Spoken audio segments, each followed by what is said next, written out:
আমার বাবা আর কাকা দুই ভাই একসাথে একই বাড়িতে থাকত। ছোটবেলা থেকেই আমার আর কাকিমার সাথে খুব ভালো সম্পর্ক ছিল, ওনাকে আমি নতুন মা বলে ডাকতাম। কাকিমাও আমাকে খুব স্নেহ করে। ওনার বিয়ের সময় আমার বয়স ছিল 17 বছর। বিয়ের পর আমাদের ঘরে আসার পর থেকে ওনার হাতে না খেলে আমার হজম হয় না, ওনার কাছ থেকে গল্প না শুনলে আমার ঘুম হতো না রাতে। আমার মা বলে নাকি কাকিমা ঘরে আসার পর থেকে আমি নাকি দুষ্টুমি কমিয়ে দিয়েছি। আমি নাকি সবার সামনে এখন ভালোভাবে থাকি সবসময়। যাই হোক, আমাদের ওখানে পড়বার জন্য খুব একটা ভালো স্কুল ছিল না, তাই আমাকে দূরে হোস্টেলে থেকে পড়াশোনা করবার জন্য পাঠিয়ে দেওয়া হয়।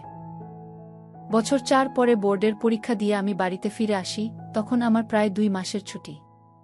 ফিরে এসে দেখি আমাদের অনেক কিছু বদলে গেছে, আরও অনেক জমি জায়গা কিনেছি। মাকে জিজ্ঞেস করলে বলে কাকিমা এসে সব কিছু নাকি পাল্টে ফেলেছে। পিছন থেকে কাকিমার সেই চেনা পুরনো গলা শুনতে পাই, ও মা, খোকা কত বড় হয়ে গেছিস রে, চিনতেই পারছি না। পিছন ফিরতেই দেখি কাকিমার সেই সুন্দর চেহারাখানা, লম্বা ফর্সা শরীর। কাকিমার চেহারা আগে থেকেই ভালো ছিল আর বিয়ের বেশ কয়েক বছরের পরে আরও যেন সুন্দর হয়েছে। কাকিমার দিক থেকে চোখই ফেরাতে পারছিলাম না। আমি কাকিমাকে প্রণাম করার জন্য ঝুঁকে গেলাম। থাক থাক বাবা, ও কি করছিস? আমি এখন এতটাও বয়স হয়ে যায়নি রে, আমাকে বারণ করে কাকিমা আমাকে ধরল, যার ফলে ওগুলো লেপ্টে গেল। যতই ক্লান্ত থাকুক কাকিমা, ওর সবসময় যেন একটা হালকা সুগন্ধ বেরোতে থাকে।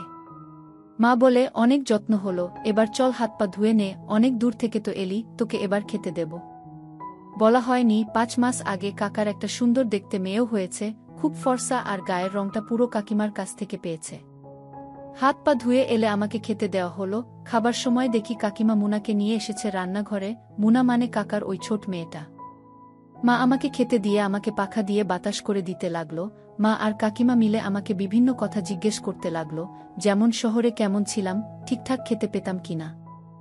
আমি কথা বলতে গিয়ে মাঝে মাঝেই কাকিমার দিকে তাকাচ্ছিলাম। কাকিমাও দেখি আমার দিকে তাকিয়ে বুঝতে পেরে মুচকি হেসে দিচ্ছে মাঝে মাঝে। হঠাৎ করে মুনার কান্না শুরু হয়, বাচ্চাটার খিদে পেয়েছে রে, সকালে কি খেতে দাওনি ছোট বউ? আমার মা কাকিমাকে জিজ্ঞেস করে।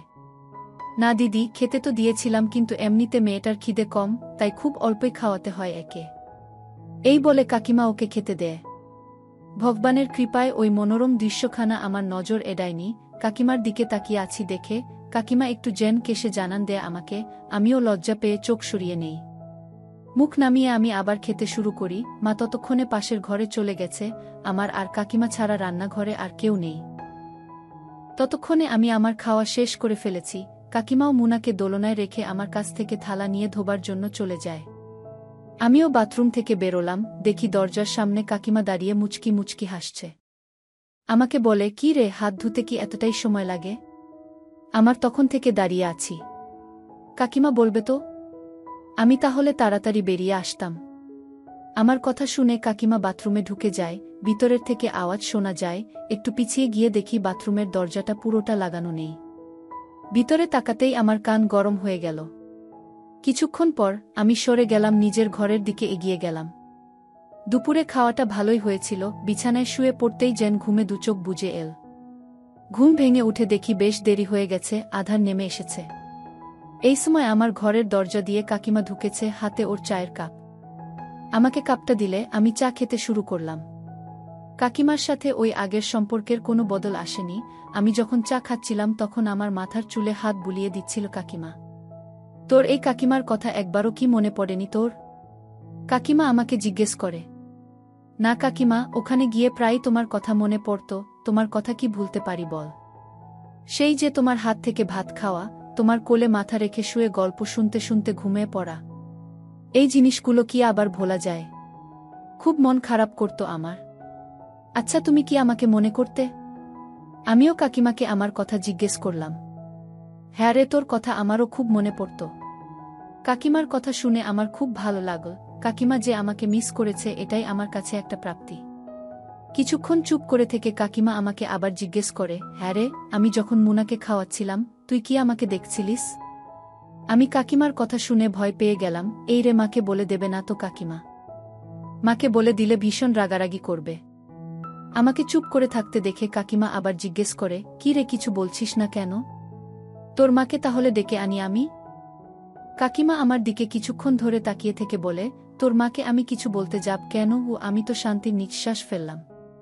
কাকিমা আরও বলে, তোকে কিন্তু আমার দিকে তাকান বন্ধ করতে হবে। আমিও সাহস করে বললাম, একটা কথা বলব কাকিমা? হ্যাঁ, বলে ফেল। ও তোমার দিকে তাকাতে আমার না খুব ভালো লাগে, কিন্তু তুমি যখন বারণ করছো তখন কি আর করা যাবে? কাকিমা আমার মাথায় হাত বুলিয়ে বলে, আমি কি তোকে দেখতে বারণ করলাম? কাকিমা কিছু না বলে কাকিমা চায়ের কাপটা নিয়ে চলে গেল। আমাদের গ্রামের বাড়িটা বেশ ভালো রকমের, একটা বড় বারান্দা আছে, সেখানেই আমার বাবা আর কাকু ঘুমাত। ভিতরের ঘরে আমরা ঘুমাই। সদর দরজাটা ভিতরের থেকে বন্ধ করা থাকে, বাবা বা কাকুকে ভিতরে আসতে হলে দরজায় টোকা দিতে হবে। সেদিন রাতে সবাই ঘুমিয়ে পড়লে কাকিমা বলল, রান্নাঘরে আয়, শব্দ করিস না যেন। কাকিমার পিছন পিছন রান্নাঘরে ঢুকি, একটা মাদুর পাতা রান্নাঘরের মেঝেতে, সেটাতে বসে কাকিমা আমাকে খেতে দিল। তারপর কাকিমা বলল, তাড়াতাড়ি খেয়ে নে, আমাকেও তো ভোরবেলা উঠে কাজ করতে হয় নাকি। এভাবে 2 মাস কেটে গেল। অবশ্যই আমার বাবা আর কাকা এ ব্যাপারে জানতে পারেনি, কিন্তু মনে হয় আমার মা কোনোভাবে ব্যাপারটা বুঝতে পেরেছে। আমার আসার পর থেকে কাকিমা চোখে মুখে যে খুশির হাওয়া লেগেছে সেটা মার নজর এড়ায়নি। মা কাকিমাকে আমার কথা জিজ্ঞেস করতেই কাকিমা সব কথা খুলে বলে দিয়েছে কাকিমা আমার মাকে। কিন্তু কাকিমাকে অবাক করে দিয়েই মা বলে, তুই তো আমার ছোট বোনের মতো, তোর আর আমার ছেলের সুখ কি আর আমি কেড়ে নিতে পারি? ও ফিরে আসার পর থেকেই দেখি তোর হারানো খুশি আবার ফিরে এসেছে রে। পরের দিন সকালে মা আমার দিকে তাকিয়ে কেমন যেন একটা মুচকি হেসে চলেছে। আমার শুধু মার দিকে তাকাতে লজ্জা করল, কিন্তু এগিয়ে এসে মা আমাকে কিছু টাকা দিয়ে বলল, যা রে বাবু, বাজার থেকে তোর কাকিমার জন্য কিছু ফুল নিয়ে আয়। ওর খোপাতে গুজে দিবি, তোর কাকিমাকে খুশি রাখলে তোর খেয়ালও রাখবে তোর কাকিমা। মায়ের কথা শুনে আমি ঠিক আন্দাজ করে উঠতে পারিনি মা আমাকে কি বলতে চাইছে। যাই হোক, পরের দিন আমি কাকিমার জন্য সন্ধে বেলায় ফুল এনে দিলাম। কাকিম এটা দেখে খুব অবাক হয়ে গেলেও তখনই ওই ফুলের গোছাটা খোপাতে দেয়নি। কিন্তু সেই রাতে আবার রান্নাঘরে খাবার জন্য গেলে কাকিমাকে দেখি সে ওই ফুলগুলো খোপাতে গুজে রেখেছে। খুব সুন্দর আর স্নিগ্ধ লাগছে কাকিমাকে। এভাবে আরও 1 সপ্তাহ কেটে যায়। ততদিনে আরও বেশি গরম পড়ে যাওয়ায় গ্রীষ্মের ছুটি আরও বাড়িয়ে দেওয়া হয়। কোনো কাজ না থাকায় খুব একঘেয়ে লাগছিল, তাই কাকা আমাকে বলে কাকিমার বাপের বাড়িতে যেন কাকিমা, আমি আর মুনা চলে যাই, ওখানের পরিবেশটাও খুব ভালো। তো সেই কথা মত আমরা বাস ধরে সোজা কাকিমার বাপের বাড়ির দিকে রওনা দিই। কাকিমার মা, যাকে আমার দিদু বলে ডাকার কথা, সেই দিদু আমাদের সাদর অভ্যর্থনা করে। দিদু মুনাকে কোলে নিয়ে কাকিমাকে বলে, তুই তো দিনের পর দিন আরও সুন্দর হয়ে উঠছিস রে। কি ব্যাপার রে, তোর বর কি খুব খেয়াল যত্ন করে তোর?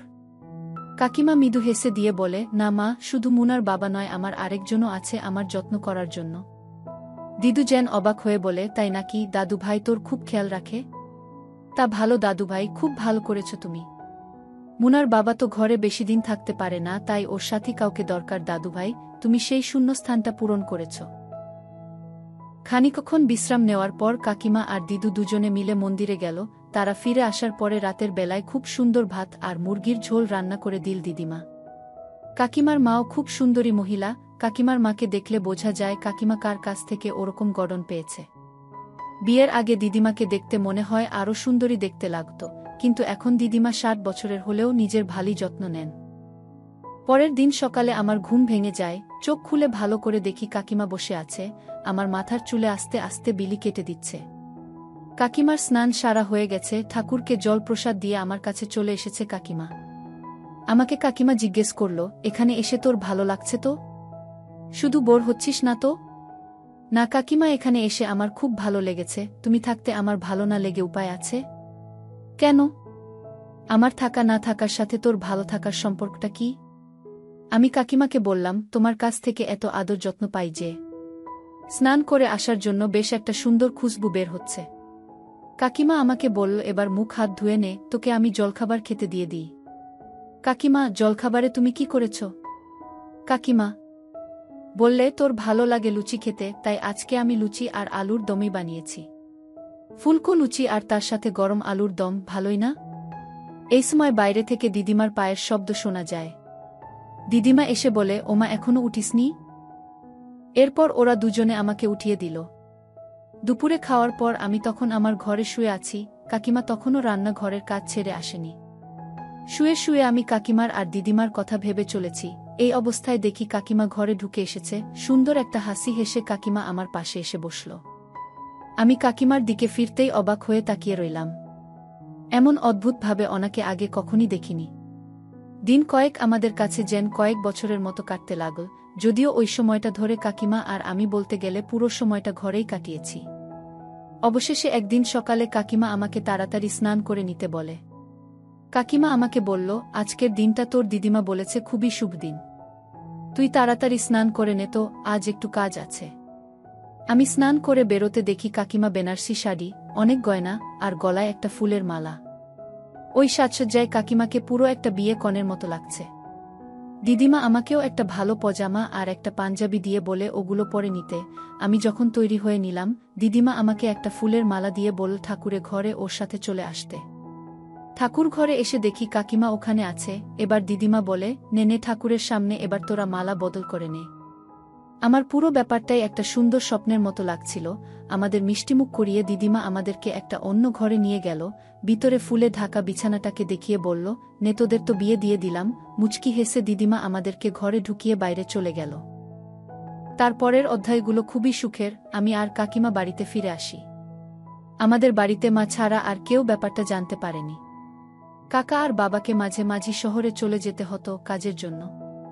আমরা দুজনে এখন খুব সুখে আছি। বন্ধুরা, আজকের মতো এখানেই শেষ করলাম। দেখা হবে পরের ভিডিওতে। সবাই ভালো থাকুন। ধন্যবাদ।